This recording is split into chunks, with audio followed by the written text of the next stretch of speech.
Lamarannya ditolak karena miskin. Ucapan pemuda ini membuat orang tua si gadis merinding. Begini ceritanya. Sang gadis adalah seseorang yang telah disukainya sejak masih di bangku SMA. Namun karena hanya sebatas bersahabat, tidak ada ikatan apapun. Suatu hari, si pemuda main ke rumah gadis tersebut. "Assalamualaikum." Kemudian dari dalam rumah terdengar suara bapak-bapak dan menjawab salam itu. "Waalaikumsalam." Mendengar lantangnya suara ayah si gadis, si pemuda kaku membatu. Lantas si gadis mempersilahkan sahabat sekolahnya itu untuk duduk di kursi ruang tamu. "Silakan, mari silakan duduk." "Oh iya, terima kasih." Setelah mengucapkan salam dan berjabat tangan, duduklah si pemuda di kursi yang hampir menghadap ayah si gadis. Hanya koran yang menjadi sitroh antara mereka. Hampir 5 menit suasana senyap tanpa suara, dan si ibu si gadis keluar dari ruang belakang, membawa air dan kue kering. Si pemuda pun tersenyum manis.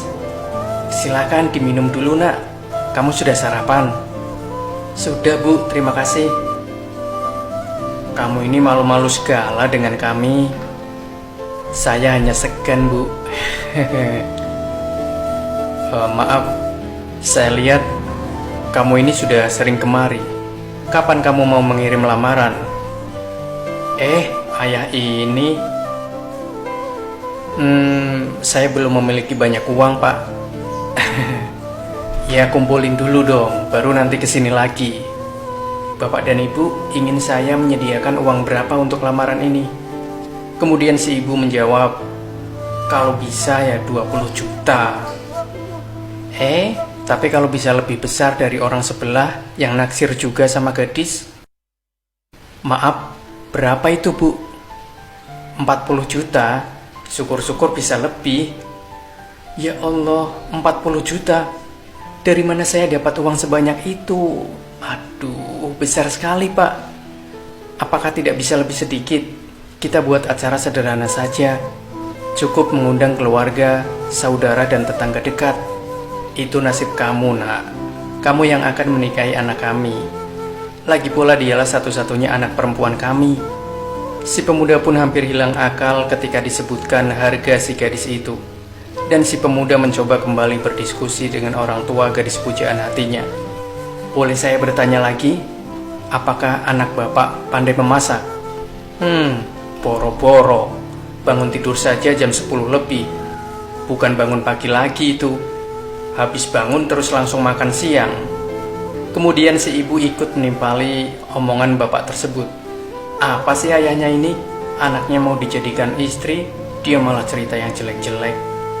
Oh, ibunya pun sama, suka terlambat bangun juga. Ayah ini. Iya, cukup pak. Sekarang saya sudah tahu. Kalau boleh bertanya lagi, bisakah dia membaca Quran? Ibu gadis menjawab, "Bisa sedikit-sedikit kok. Belajar dengan maknanya." "Mungkin." Kenapa?"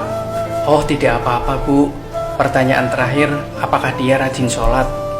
Kemudian si ayah menjawab, "Apa maksud kamu tanya semua ini? Kamu kan temannya sejak di sekolah. Harusnya kamu sudah tahu." "Maaf bapak dan ibu, saya rasa dia tak bisa masak, tak bisa sholat, tak bisa ngaji, tak bisa menutup aurat dengan baik. Sebelum dia menjadi istri saya, dosa-dosanya juga akan menjadi dosa bapak dan ibu. Kecuali dia habis Quran 30 juz dalam kepala, pandai menjaga aurat, diri dan batasan-batasan agamanya. Barulah dengan mahar 100 juta pun saya usahakan untuk membayar. Tapi jika segala sesuatunya tidak harus dibayar mahal, mengapa harus dipaksakan untuk dibayar mahal? Seperti halnya mahar. Sebab sebaik-baik pernikahan adalah serendah-rendah mahar." Mata ayah si gadis direnung tajam oleh mata ibu si gadis. Keduanya diam tanpa suara. Sekarang ketiganya menundukkan kepala. Memang sebagian adat menjadikan anak perempuan untuk dijadikan objek pemuas hati, menunjukkan kekayaan, dan bermegah-megah dengan apa yang ada, terutama pada pernikahan. Adat budaya memang kerap mengalahkan perkara agama. Para orang tua membiarkan bahkan menginginkan anak perempuan dihias dan dibuat pertunjukan di muka umum. Sedangkan pada saat akad telah dilafaz oleh suami, segala dosa anak perempuan sudah mulai ditanggung oleh si suami. Kemudian ayah gadis tersebut menjawab, "Aku hanya ingin anakku bahagia dengan merasakan sedikit kemewahan. Hal seperti itu kan hanya terjadi sekali seumur hidup. Bapak ingin anak bapak merasakan kemewahan. Tentulah kami berdua pun turut gembira." Sungguh demikian. Boleh saya sambung lagi? Bapak, ibu, saya bukanlah siapa-siapa. Sekarang dosa anak bapak, bapak juga yang tanggung. Esok lusa setelah akad nikah, terus dosa dia saya yang tanggung. Belum lagi pasti bapak dan ibu ingin kami bersanding lama di pelaminan yang megah. Anak ibu dirias dengan riasan secantik-cantiknya, dengan make up dan baju paling mahal, di hadapan ratusan undangan agar kami terlihat mewah pula. Selain setiap mata yang memandang kami akan mendapat dosa, apakah begitu penting hal tersebut jika dalam kehidupan sehari-hari kita malah berusaha untuk hidup sesederhana mungkin tanpa berlebih-lebihan? Ibu si gadis segera mengambil langkah mudah dengan menarik diri dari pembicaraan itu. Si ibu tahu si pemuda berbicara menggunakan fakta Islam, dan tidak mungkin ibu si gadis dapat melawan kata si pemuda itu. Kemudian si ayah menjawab, "Kamu mau berbicara mengajari masalah agama di depan kami?" Maaf pak, bukan saya hendak berbicara atau mengajari masalah agama, tapi itulah hakikat. Terkadang kita terlalu memandang pada adat sampai lupa agama. Sudahlah, kamu sediakan 40 juta, kemudian kita bicarakan lebih lanjut. Kalau tidak ada, kamu tak bisa menikahi anakku. Akhirnya si pemuda menjawab, "Semakin lamalah hal itu. Mungkin di umur saya 30 atau lebih, saya baru bisa mengumpulkan uang tersebut dan bisa masuk meminang anak bapak. Baiklah, kalau memang bapak berharap tetap demikian, maka izinkan saya berzina dengan anak bapak." Mendengar ucapan lantang pemuda itu, sang ayah pun berang dan terlihat ingin menempeleng muka pemuda tersebut. "Hei, kamu sudah keterlaluan. Jaga baik-baik mulut kamu itu. Dengar dulu penjelasan saya, Pak. Apa Bapak tahu alasan orang berzina dan banyak orang memiliki anak di luar nikah? Sebab salah satunya hal seperti inilah, Pak. Selalu saja orang tua perempuan menempatkan puluhan juta rupiah untuk mahar, harus menunggu si pria mempunyai pekerjaan dengan gaji begitu tinggi, sampai pihak pria terpaksa menunda keinginan untuk menikah. Tetapi cinta dan nafsu kalau tidak diwadahi dengan baik, setan yang jadi pihak ketiga untuk menyesatkan manusia. Terlebih di zaman seperti ini yang cobaan dan kondisinya tidak seperti zaman bapak dan ibu dulu. Akhirnya mereka mengambil jalan pintas, memuaskan nafsu serakah dengan berzina.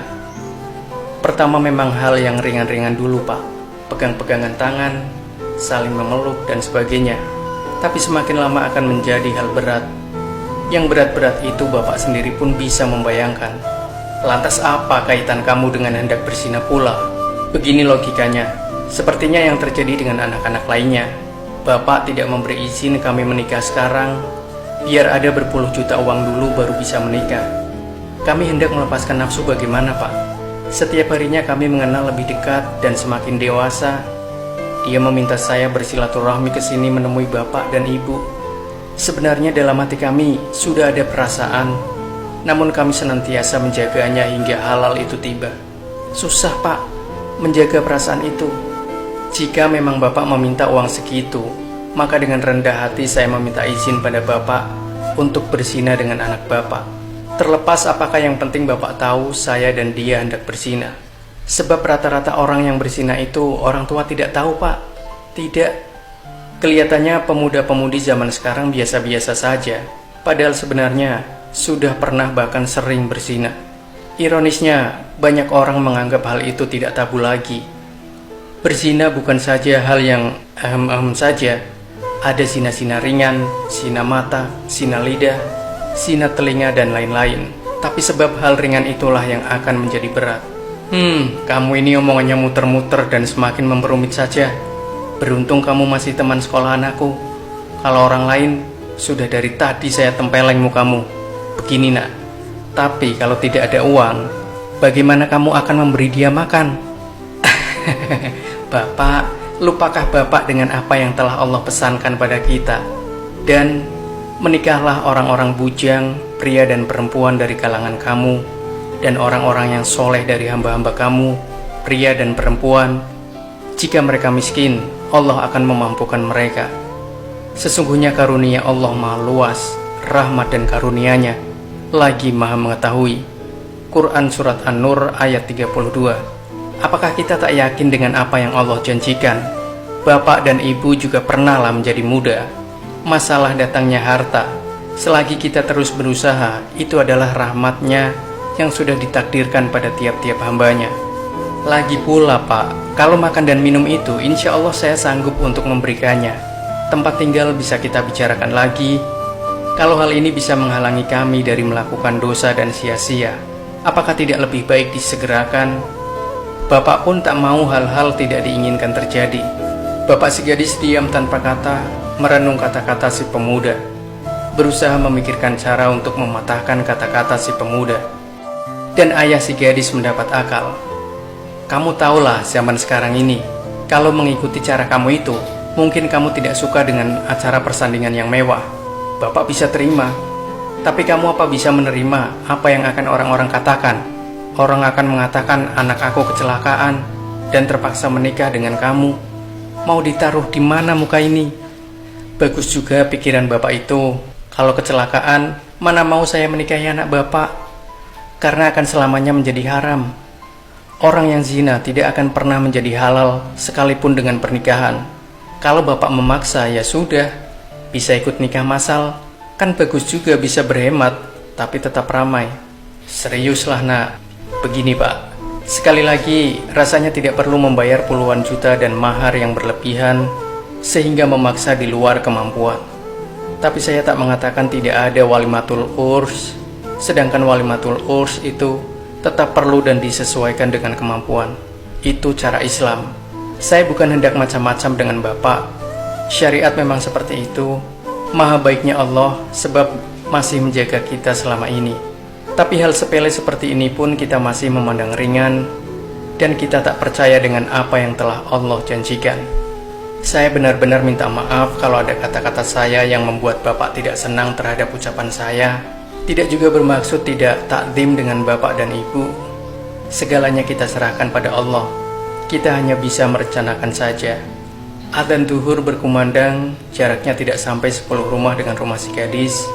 Si pemuda memohon untuk ke surau dan mengajak bapak si gadis untuk pergi bersama. Namun ajakan ditolak dengan lembut. Lantas sang pemuda memberi salam dan memohon untuk keluar. Di pinggir jendela tua, si gadis melihat si pemuda mengeluarkan kopiah dari sakunya dan segera dipakainya untuk memenuhi panggilan Allah. Sedang si gadis yang sedari tadi berdiri di balik tirai bersama ibunya meneteskan air mata mendengar curahan kata-kata si pemuda terhadap ayahnya.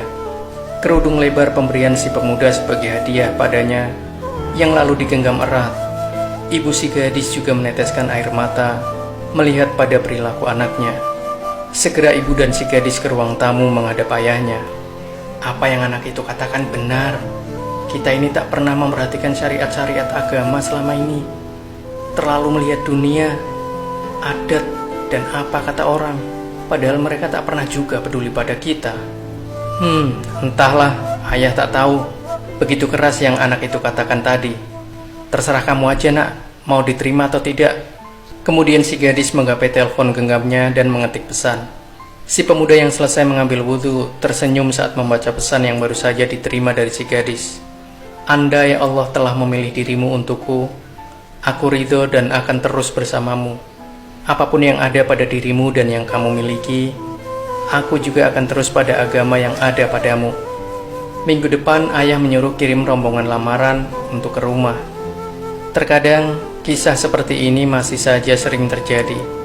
Wahai kalian pemuda dan pemudi yang dirahmati Allah, jika kalian merasa telah mampu dan yakin untuk menikah, maka segerakanlah. Sungguh-sungguh merugi orang-orang yang menunda-nunda terhadap rahmatnya Allah Subhanahu wa Ta'ala. Demikianlah sahabat cerita nyata Reborn, sebuah kisah yang berjudul Lamarannya Ditolak Karena Miskin. Ucapan pemuda ini membuat orang tua si gadis merinding. Semoga kisah ini menginspirasi dan bermanfaat untuk Anda. Sampai jumpa lagi di kisah yang menarik lainnya bersama channel Cerita Nyata Reborn. Wassalamualaikum.